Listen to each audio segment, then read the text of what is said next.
Good afternoon to all of you.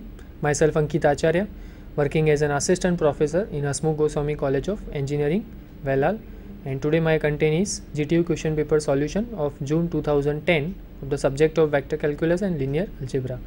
So let's start question number 3b. Start from question number 3b, first part. Reduce S is equal to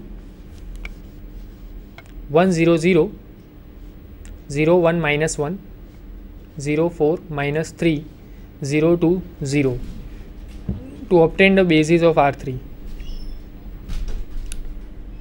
This question asked in 3 marks in this question paper.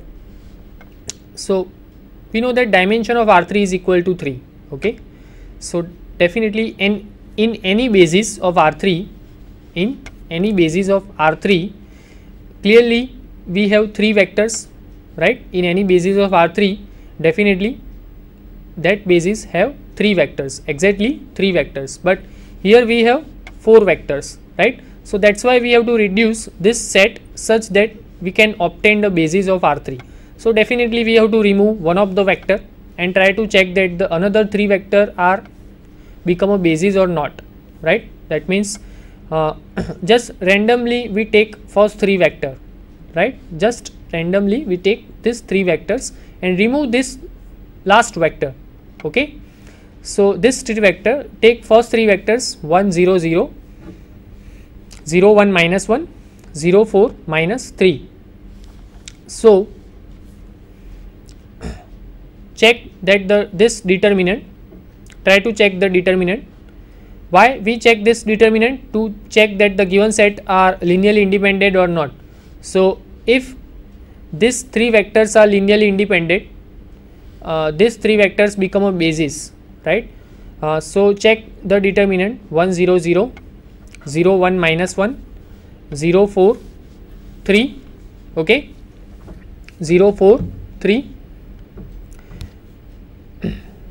So 1 into 3, 1 into 3 plus, right? So this, the value of this determinant is 3.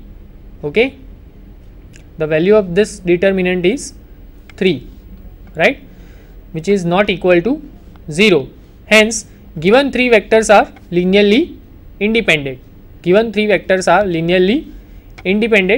and hence our new set S dash, call it S dash, which contains the first 3 vectors 1 0 0 0 1 minus 1 0 4 minus 3 is a basis for R3, because the second condition is automatically satisfied, because these 3 vectors are linearly independent, and we already use one theorem many times that if dimension, we know that dimension of R3 is equal to 3 and these 3 vectors are linearly independent, so definitely these 3 vectors spans R3 automatically, right? Because we have exactly 3 vectors and dimension of R3 is equal to 3.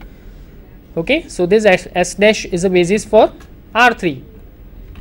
Question number 3b, second part. Determine whether B is in the column space of A, and if so, express B as a linear combination of the column vector of A. If A is equal to 1 minus 1 1 1 1 minus 1 minus 1 minus 1 1 and B is equal to 2 0 0, right? Here we use one theorem. What is our question? We want to check that this B is in the column space of A or not, right? And if so, we have to express B as a linear combination of the column vector of A. Now we use this theorem that Ax is equal to B is consistent if and only if B is in the column space of A. Ax is equal to B is consistent if and only if B is in column space of A. So instead of to check that B is in column space of A, we only need to check that this Ax is equal to B is consistent or not, right? So that's why we are starting with Ax is equal to B. So 1 minus 1 1 1 1 minus 1 minus 1 minus 1 1 x1 x2 x3 that is equal to 0 0 0 sorry 2 0, this is not 0, here is a mistake, this is 2 0 0, right. So the augmented matrix A B is given by 1 minus 1 1 1 1 minus 1 minus 1 minus 1 1 and this is B 2 0 0, right. To convert this matrix into a row echelon form, we multiply first row with minus 1 and add into the second row. We multiply first row with 1 and add into the third row. So that's why the first row is as it is 1 minus 1 1 2. The second row become the second row is from here 1 minus 1 0, 1 minus minus 1 that is 2, minus 1 minus 1 that is minus 2. So you will get 0 2 minus 2 and 0 minus 2 that is minus 2. We multiply first row with 1 and add into the third row. So just add this first and third row. So 1 minus 1 0, minus 1 minus 1 minus 2, 1 1 that is 2 and 2 plus 0 that is 2. Okay. So now here we have leading entry, below that leading entry we have 0. Now this is our leading entry. Okay, this is our leading entry. Below that leading entry we want to make 0. So the second row is as it is now. We multiply second row with 1 and add into the third row.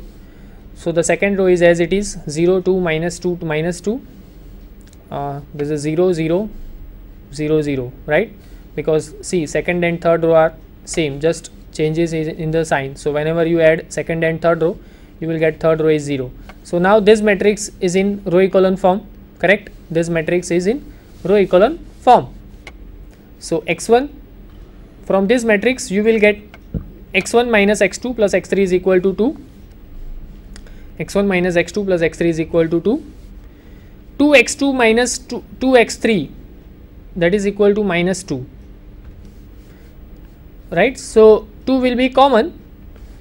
Actually equation is 2x2 minus 2x3 that is equal to minus 2, but 2 will be common.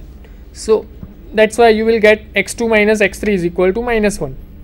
Now in this matrix you have first column you have leading entry, second column you have leading entry, but the third column you don't have any leading entry.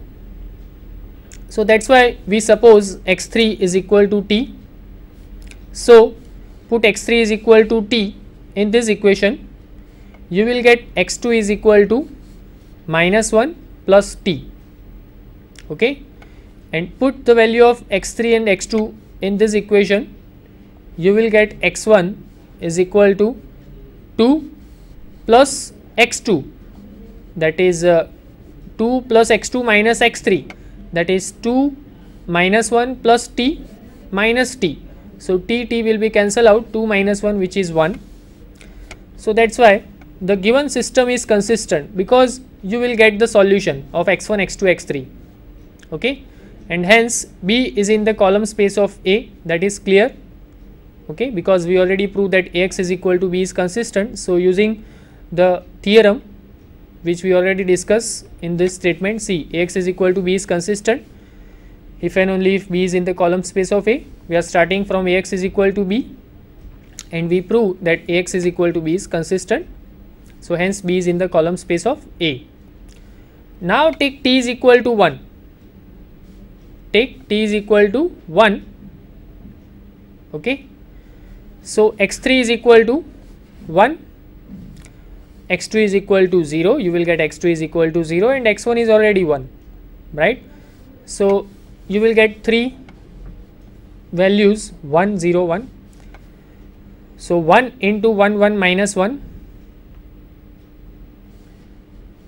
1 into the first column of the A, 1 1 minus 1 which is first column, plus 0 into this is second column of A, plus 1 into the third column of A, that is equal to 2 0 0. Just check, 1 plus 1 that is 2, then 1 into 1 plus 0 into 1 plus 1 into minus 1 that is 0, 1 into minus 1 plus 0 into minus 1 plus 1 into 1 that is 0.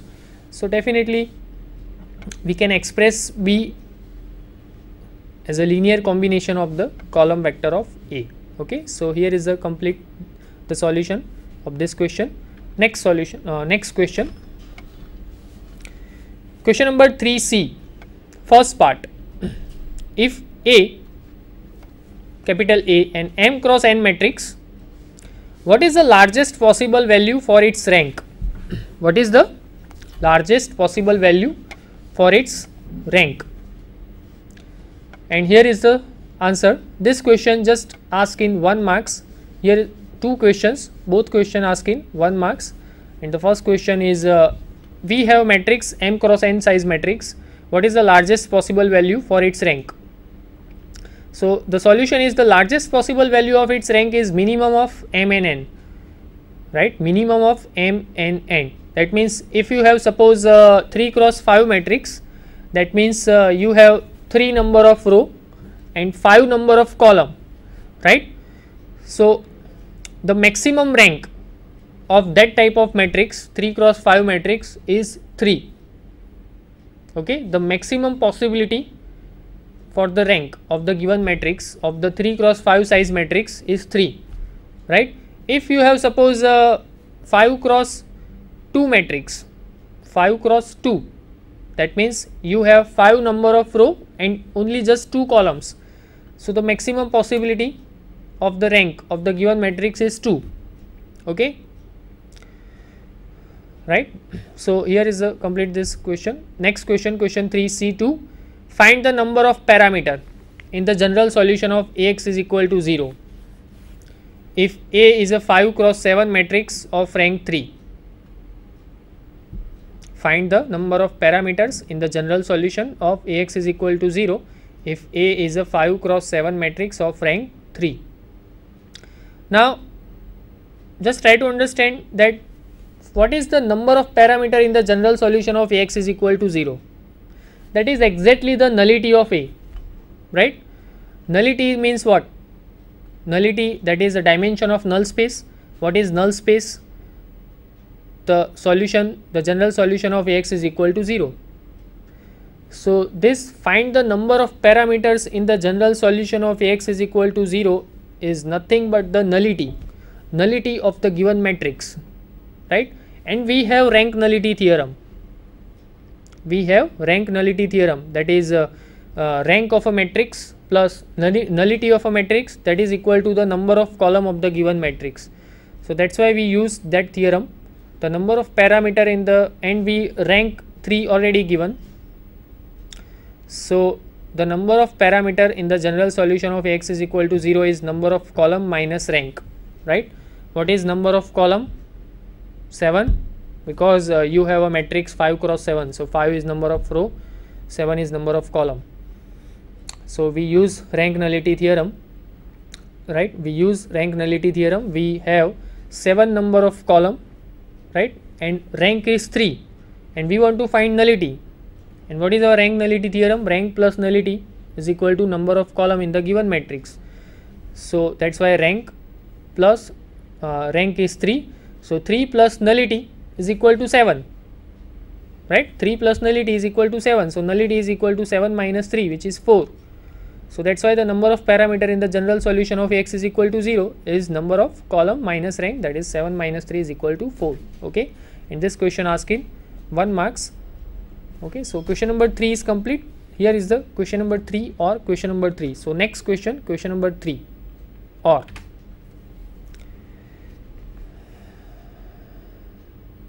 Question number 3a, first part. Find basis and dimension of W, which is A1, A2, A3, A4 belongs to R4, where A1 plus A2 is equal to 0. Here is the condition. A1 plus A2 is equal to 0, A2 plus A3 is equal to 0, and A3 plus A4 is equal to 0. Okay. So only those type of elements of R4 in this set such that addition of first 2 coordinate is 0, addition of second and third coordinate is 0, and addition of third and fourth coordinate is 0, right? So from the definition of W we get the augmented matrix from this equation. See, A1 we have total 3 equations for 4 variables. So A1 plus A2 is equal to 0, that is 1 1 0 0. This is 1 is coefficients of A1 from this equation, right? Coefficients of A1, coefficients of A2, coefficients of A3, coefficients of A4, right, from this equation. So 1 1 0 0, then A2 plus A3 is 0, so 0 1 1 0, correct, and A3 plus A4 is equal to 0, so 0 0 1 1, this is 0, right? Now see, this matrix is already in row echelon form. The leading entry, below that leading entry we have 0, second row this is leading entry, below that leading entry we have 0, and third row this is our leading entry. Okay, so just first, second and third column we have leading entry. Take A4 is equal to, fourth column we don't have leading entry, so that's why take A4 is equal to T. Now from A4 is equal to T, you will get A3 is equal to minus T, because A3 plus A4 is 0, so A3 is equal to minus T. Now A2 is equal to minus A3, so that's why A2 is equal to minus of minus T, that is T, and A1 plus A2 is 0, so A1 is minus A2 and A2 is T, so A1 is equal to minus T. So now you have this basis vector. W can be written as, actually this W, exactly this W can be written as T into minus 1 1 minus 1 1, where T belongs to R. Okay, clearly this W have only one basis, minus 1 1 minus 1 1, hence basis is minus 1 1 minus 1 1, and dimension is 1. Dimension of this set W is 1. Okay, so and this question asked in 3 marks. Okay, just any question, just try to understand the question first and then think about the answer. Okay, so next question, question 3a, second part. Find the basis for the subspace of P2 spanned by the vector 1 plus x, x square, minus 2 plus 2x square, minus 3x. This question asked in 3 marks. This all 4 polynomials are P2, polynomials of P2. P2 means set of polynomial of 2 degree, and we know that dimension of P2 is